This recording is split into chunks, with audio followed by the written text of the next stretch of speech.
ہم تو کہتے ہیں ادھر آ جاؤ، ٹھوکریں کھاتے پھروگے ان کے در پہ آ پڑو، قافلہ تو اے رضا اول گیا آخر گیا، ہم تو کہتے ہیں ادھر آؤ اللہ رسول کی بارگاہ کی طرف رجوع کرو۔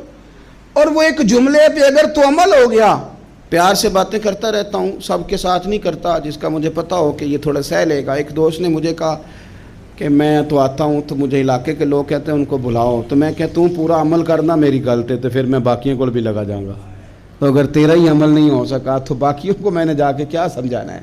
تو ایک تو آج کی جو رات ہے، اس سے پہلے اپنے اعمال کی طرف، میں اکثر کہتا رہتا ہوں کہ شب برات پہ ہر مسجد سے زور زور سے رونے کی آواز آنی بھی چاہیے۔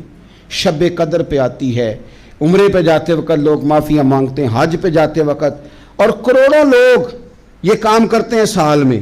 اگر 25 لاکھ 26 لاکھ آدمی یا 50 لاکھ آدمی حج کرتا ہے اور وہ جانے سے پہلے معافی مانگ کے گیا، توبہ کر کے گیا ہے، اور کروڑوں لوگ ہیں جو شب قدر میں ہیں، شب برات میں ہیں، اور انہوں نے کھل کے توبہ کی ہے، تو پھر میرے بھائی سویرے کرپشن ختم ہونی چاہیے نا ملک سے، سویرے 75% جھوٹ ختم ہونا چاہیے نا۔ ساری رات تو لوگوں نے توبہ کی تھی، صبح 80% حقوق العباد کا مسئلہ حل ہونا چاہیے تھا کہ نہیں ہونا چاہیے تھا، صبح ملاوٹ بہت حد تک ملک سے ختم ہونی چاہیے۔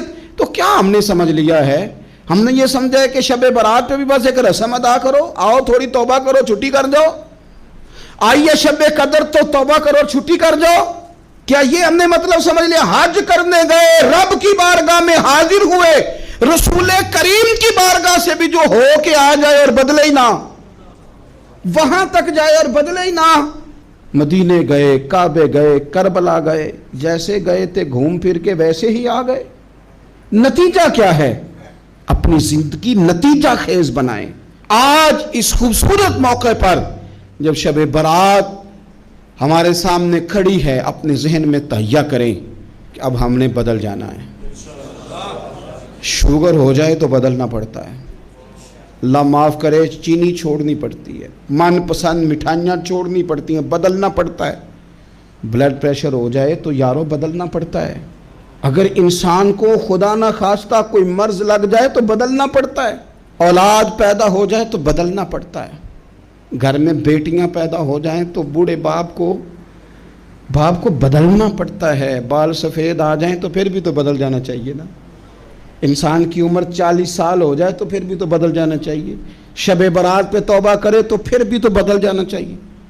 اب بدل جائیں، اب ہم بدل جائیں۔ اب نہ درد ہوتی ہے، گاڑی میں بیٹھیں تو کمر پہ درد ہوتی ہے، اب ہم بدل جائیں۔ اب لوگ بتاتے ہیں تیرے بال سفید ہونے لگ گئے، اب ہم بدل جائیں۔ اب لوگ ہمیں کہتے ہیں بچے جوان ہو گئے، اب ہم بدل جائیں نا یارو۔ اب لوگ ہمیں کہتے ہیں کہ اوہو اب تو آپ اٹھتے وقت زمین پہ پہلے ہاتھ رکھتے ہیں پھر اٹھتے ہیں، اب بدل نہ جائیں۔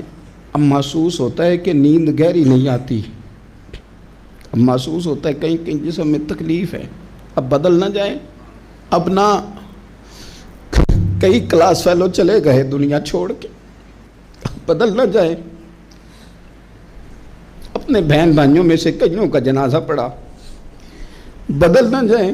ہم میں سے کئیوں نے ماں باپ دفن کر دیے، پھول ڈال دیے قبروں پہ، اب بدل جائیں۔ اب وقت تھوڑا رہ گیا، اب کچھ تبدیلی کی طرف آئیں، اب توبہ صحیح والی کر لیں، اب استغفار دل سے پڑھ لیں، اب تبدیل ہو جائیں، اب اپنے اندر باہر کچھ تبدیلیاں لائیں، اب اپنے ظاہر اور باطن کو سنواریں۔ اب اللہ رسول کی بارگاہ میں جانا ہے نا، تو کہیں ایسا نہ ہو شرم آئے حضور کے سامنے کھڑے ہوتے، حیا آئے نبی کریم کی بارگاہ میں کھڑے ہوتے۔ اب کچھ تبدیلی لائیں، آج ارادہ کریں کہ آج جو توبہ کریں گے وہ صحیح والی کریں گے، آج جو وہاں استغفار کریں گے اللہ کے حضور حاضر ہو کے تو وہ صحیح والا کریں گے۔ اب کچھ تبدیلی کا مزاج لائیں۔ اور پھر ایک اور بات بھی عرض کروں، ہمارے ذاتی تعلقات سارے دھوکہ ہیں، ہماری جیبوں میں مال سارا دھوکہ ہے، ہمارے بلند و باغ دعوے سارے دھوکہ ہیں، ہمارے بڑے بڑے رتبے سارے دھوکہ ہیں۔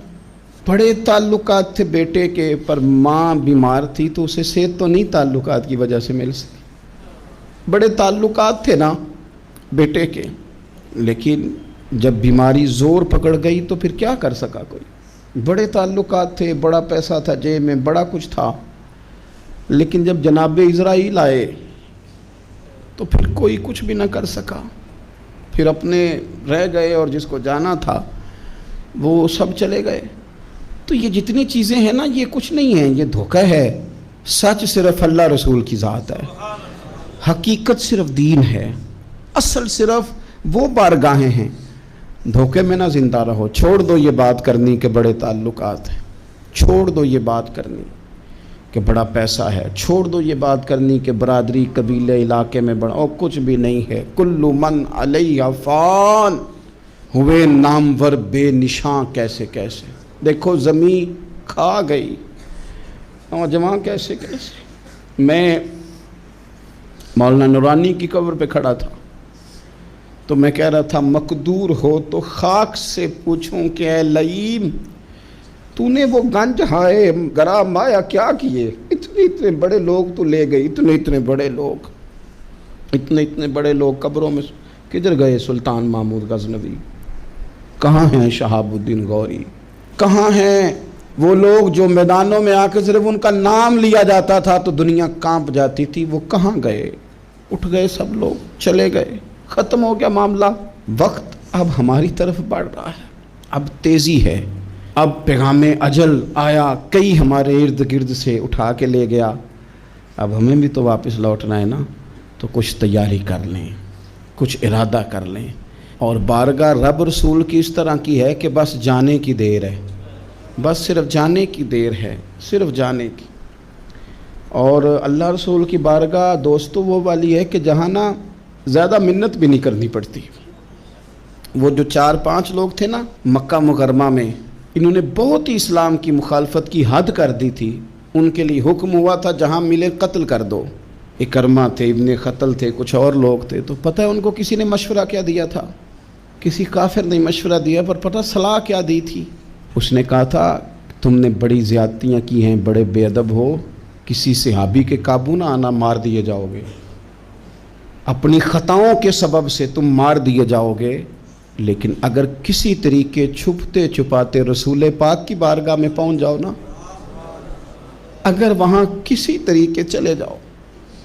انہوں نے پوچھا معافی کیسے مانگیں گے، منہ کیسے دکھائیں گے، ہم نے اتنے ظلم کیے، اتنی زیادتیاں کی، کیسے معافی مانگیں گے؟ تو کہنے والے نے کہا کہ نہیں کچھ نہیں، تم بس کہہ دینا ہم آ گئے، اس سے زیادہ تو بات ہی کوئی نہیں، اتنا ہی تو صرف کہنا ہے آ گئے، اور نہ آتے تو جاتے بھی کہتے، بس تم اتنا کہہ دینا ان العبد اذا اعترف ثم تاب تاب اللہ علیہ۔ نبی کریم علیہ السلام نے فرمایا بندہ جب آ کے کہتا ہے نا یا اللہ میں بھول گیا تھا، غلطی ہو گئی، ان العبد اذا اعترف، مان جو گیا ہوں، غلطی ہو گئی، جب کہتا ہے نا میں بھول گیا، ثم تاب، پھر وہ توبہ کرتا، تاب اللہ علیہ، اللہ دیر کرتا ہی نہیں، فوراً توبہ کو قبول فرما لیتا۔ ہمارے ہاں نا کچھ لوگ تو طبعاً سخت ہیں، اللہ معاف فرمائے، اور کچھ رد عمل کے طور پر سخت ہو گئے، کچھ باتیں دلوں میں بیٹھ گئی ہیں جنہوں نے طبیعتوں کو سخت کر دیا ہے۔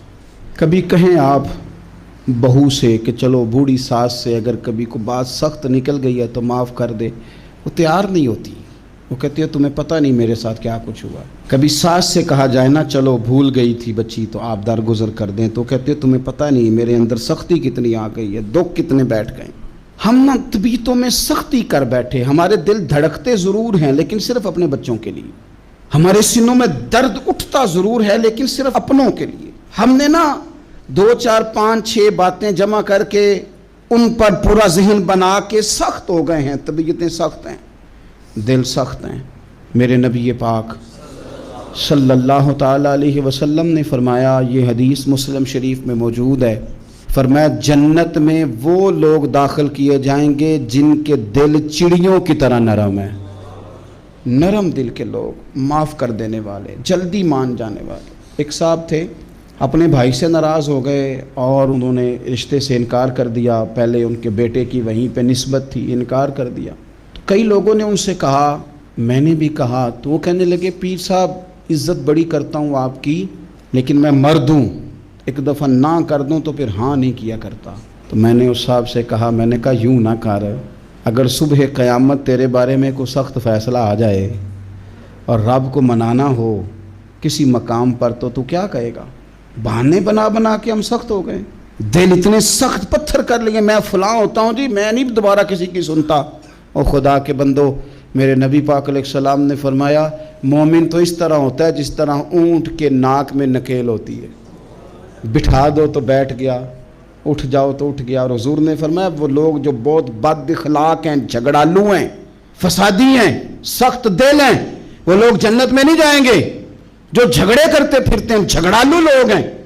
عزیز دوستو، اپنی زندگی کے اندر طبیعت میں نرمی، اگر طبیعت نرم ہو گئی نا جی، مزاج میں نرمی آ گئی، تو پھر آپ محسوس کریں گے کہ آپ معاف کرتے بھی جلدی ہیں اور معافی دیتے بھی جلدی ہیں۔ پھر آپ کے تعلقات بچیں گے، آپ کی نسبتیں بچیں گی، آپ کے بہت سارے رشتوں میں قربت آئے گی، ٹوٹیں گے نہیں۔ ایک تو دل نرم کریں، کسی شخص کے بارے میں دل میں کوئی بات ہے تو اسے معاف کریں اور معافی دیں۔ کچھ لوگ بالکل ٹھیک ٹھاک ہوتے ہیں، کوئی ناراضگی نہیں ہوتی، لیکن آپ نے بچی کی شادی کا کارڈ دیا نہیں تو فوراً ناراض ہو جاتے ہیں، اور پھر آپ سمجھا رہے ہیں، قائل کر رہے ہیں، وہ تیار ہی نہیں ہے قائل ہونے کو۔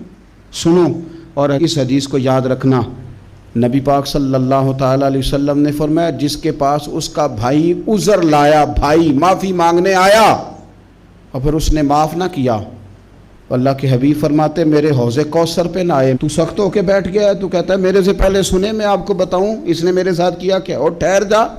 اگر حساب کتاب کے بعد معافی والا اصول رکھ لیا جائے کہ پہلے حساب کتاب ہوگا، غلطیوں کا مداوع ہوگا، پھر معافی ہوگی، تو یہی حساب اگر رب کریم بندوں کے ساتھ کرے تو پھر میں اور آپ کدھر جائیں گے؟ تو اس سادی بات پہ آ جاؤ نا، تو دو جملوں میں حضور نے سمجھائی ہے، فرمایا تم رب کے بندوں کو معاف کر دو، اللہ تمہیں معاف کر دے گا۔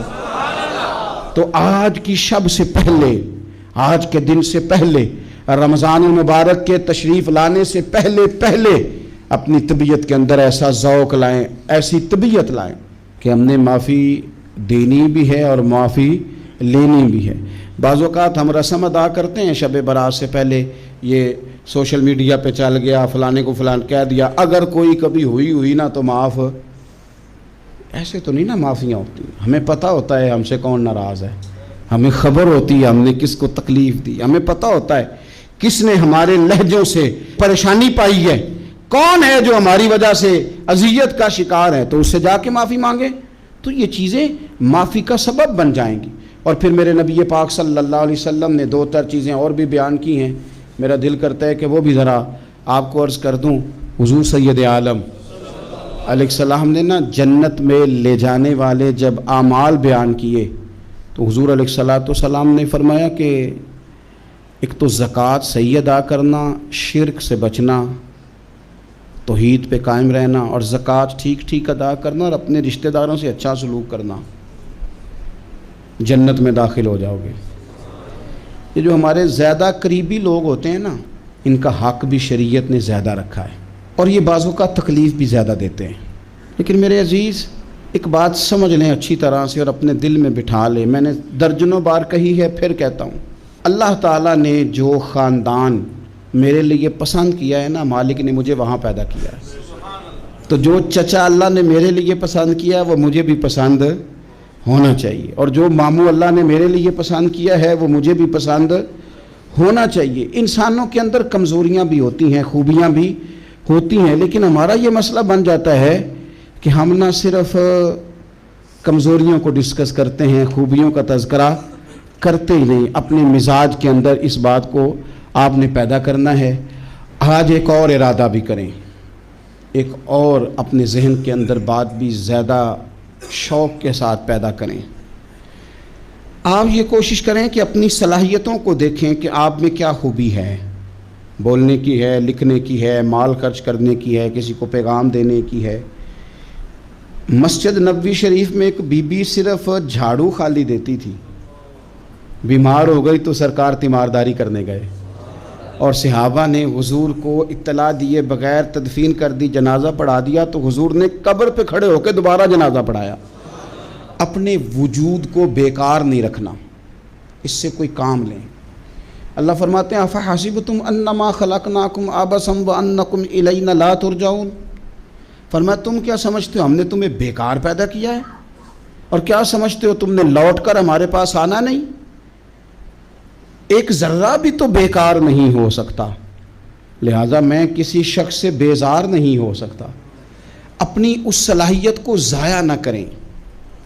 ہم نہ بہت سارا وقت ضائع کر رہے ہیں، ادھر ادھر موبائل کھول لیا، دیر تک فلانی چیز دیکھی، پھر فلانی دیکھی، پھر فلانی بحث کی۔ تو اپنے آپ سے نہ کچھ کام لیں، کچھ خدمات کریں۔ ہم زیادہ وقت لوگوں کا انٹرویو کرنے میں ضائع کرتے ہیں، دوسروں کی تفصیلات حاصل کرنے میں وقت ضائع کرتے ہیں، لوگوں کا دھیان رکھنے میں وقت ضائع کرتے ہیں۔ آج کے بعد اپنا دھیان رکھنا ہے، اپنی صحت کا دھیان رکھنا ہے، اپنے معاملات کا اپنے اوپر تھوڑی توجہ دینی ہے، کوشش کرنی ہے کہ کس حد تک ہم اپنی صلاحیت سے فائدہ لے کے کسی کا کچھ نفع کر سکتے ہیں تو وہ نفع کریں، اپنے وجود کو نفع بخش بنائیں۔ حدیث پاک سنیں گے تو آپ محسوس کریں گے کہ اللہ کتنے اجر دینے والا ہے۔ نبی پاک علیہ السلام نے فرمایا جس نے دین کے رستے میں اتنی دیر بھی قتال کیا، لڑا، اتنی دیر جتنی دیر اونٹنی کا دودھ دھونے میں لگتی ہے، اتنا تھوڑا وقت بھی دین کے لیے اگر کوئی نکلا، جد و جہد کی، قتال کیا، لڑا، فرمایا اس بندے کو بھی اللہ جنت عطا فرما دے گا۔ اتنا تو کام کرے نا، اتنا تو کام کرے۔ اور حضور علیہ السلام نے رغبت دلائی، یعنی جتنا بھی عمل، حضور فرمانے لگے کسی عمل کو چھوٹا نہ سمجھنا، کچھ نہ ہو سکے تو اپنے بھائی سے مسکرا کے میلی لینا، اللہ اس پر بھی صدقے کا ثواب عطا کر دے گا۔ اور نبی پاک علیہ السلام نے فرمایا دوزخ سے بچ جاؤ صدقہ دے کے۔ خیال آتا تھا یا رسول اللہ کتنا کو دیں؟ تو فرمایا خشک کھجور کا ایک ٹکڑا، یعنی پوری کھجور بھی نہیں، خشک کھجور کا ایک ٹکڑا بھی خیرات کر کے بچ سکتے ہو تو وہ کر کے ہی صدقہ دے کے اللہ کے عذاب سے بچ جاؤ۔ معنی کیا ہے ان ساری روایتوں کا کہ کچھ کرو تو صحیح نہ، کچھ کرو تو صحیح نہ۔ ہمارے ایک بزرگ تھے تو کرونا کے دنوں میں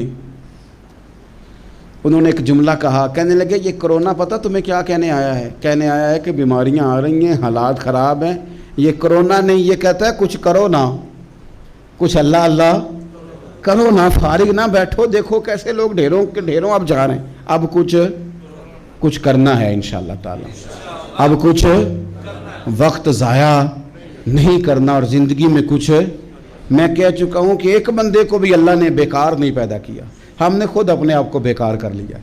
اپنے آپ کو بیکار نہ کریں۔ جب رب کہتا ہے فحسبتم انما خلقناکم عبث، کیا تم سمجھتے ہو میں نے تمہیں بیکار پیدا کیے؟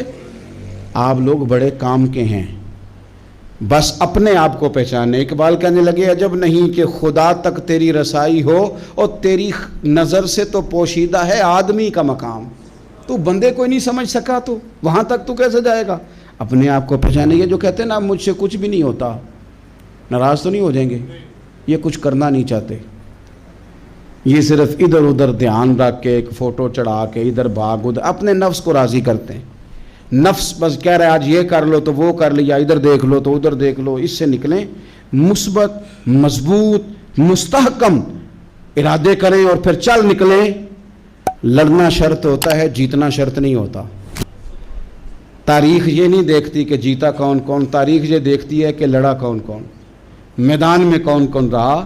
اللہ بدر میں کامیابیاں دیتا ہے، احد میں کئی دفعہ کہتا ہے واپس پلٹو، خندق آئے گی تو پھر کامیابیاں مل جائیں گی، خیبر آئے گا تو پھر کامیابیاں مل جائیں گی۔ تو اس لیے ہمیشہ جیتنا ہی ضروری نہیں، لڑنا ضروری ہے۔ ہمت کریں، کوشش کریں، اللہ تعالیٰ آپ سب کو جزائے خیر عطا فرمائے۔